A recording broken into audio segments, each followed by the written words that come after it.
네, 주요 이슈를 키워드로 쉽게 풀어보는 순서입니다. 뉴스픽, 오늘은 보도국 백상현 기자와 함께하겠습니다. 자, 백 기자, 오늘 첫 번째 키워드 볼까요?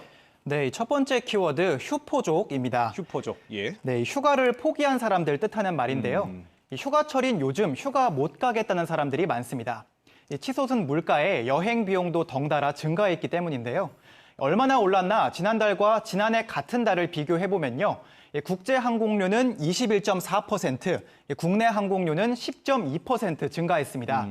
여행 가면 차도 빌려야죠. 승용차 임차료도 28.9%나 증가했고요. 호텔 숙박료는 7.3%, 콘도 이용료도 5% 늘어서 국내 단체 여행에 드는 비용이 31.4% 증가한 것으로 나타났습니다. 예.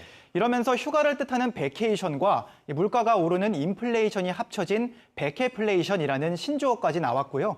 인터넷 커뮤니티에서는 스스로를 휴포족이라고 부르면서 여름 휴가를 포기했다거나 집에서 에어컨 틀어놓고 맛있는 거 먹으면서 넷플릭스 보겠다 이런 말 하는 사람들 쉽게 찾아볼 수 있습니다. 예, 제 주변에서도 이번에 좀 휴가 가기 부담스럽다라는 말을 많이 듣는데, 자, 반면에 이 고급 숙소를 중심으로는 좀 예약이 몰리면서 이미 다음 달까지 마감된 곳도 많다고 하죠?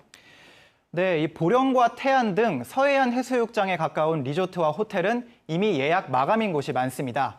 하룻밤에 30만 원은 물론 40만 원이 훌쩍 넘는 곳인데도 여름휴가 성수기인 8월 초까지 예약이 끝났다고 하는데요. 휴포족이 많다고 하지만 코로나19로 한동안 자제하던 여행을 이번에는 꼭 가겠다, 이런 사람들도 그만큼 많은 겁니다. 아예 안 가겠다거나 그래도 여행 제대로 가겠다는 사람이 나뉘면서 여름 휴가가 양극화 양상을 보인다고도 분석되고 있습니다. 예, 휴포족 이야기 잘 들어봤습니다. 자, 이번엔 두 번째 키워드 볼까요? 네, 두 번째 키워드 재도전입니다. 이 코로나19라는 긴 터널 지나오며 어떻게든 버텨봤지만 결국 폐업을 결정한 자영업자들 우리 주변에서 쉽게 찾아볼 수 있습니다. 국세청이 지난달 발표한 통계를 보면요. 지난해 이 대전과 세종, 충남 지역 폐업률은 각각 26.1%, 또 6.3%, 38.9%입니다. 예. 가장 높은 충남의 경우 10명 가운데 4명 정도 문 닫는 사람들이 있다는 건데요.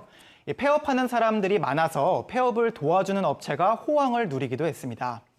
이렇다 보니 폐업한 자영업자들이 재도전할 수 있도록 장려금 주는 프로그램도 운영 중인데요.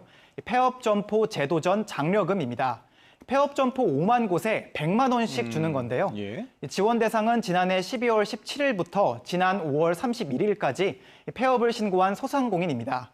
장려금 받으려면 폐업 전 90일 이상 영업을 유지하면서 신고한 매출액이 있어야 하고 또 소상공인시장진흥공단의 5시간짜리 온라인 재기 교육도 받아야 합니다. 예, 5만 곳에 100만 원씩. 뭐 안 주는 것보단 나을 것 같은데 사실 이거 가지고 어떻게 재도전을 하냐 이런 반응도 있을 것 같습니다. 어떻습니까?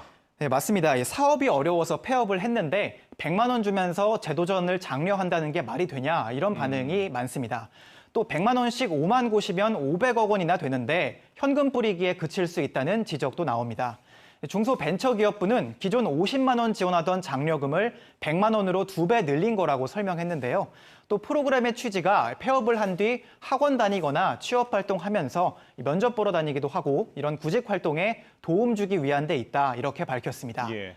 100만 원으로 당장 새로운 삶을 그리긴 어려울 수 있지만 코로나19에 떠밀려 사업을 정리해야 했던 자영업자분들 신청하셔서 재도전을 향한 밑그림 그리시면 좋겠습니다. 네, 지금까지 뉴스픽이었습니다.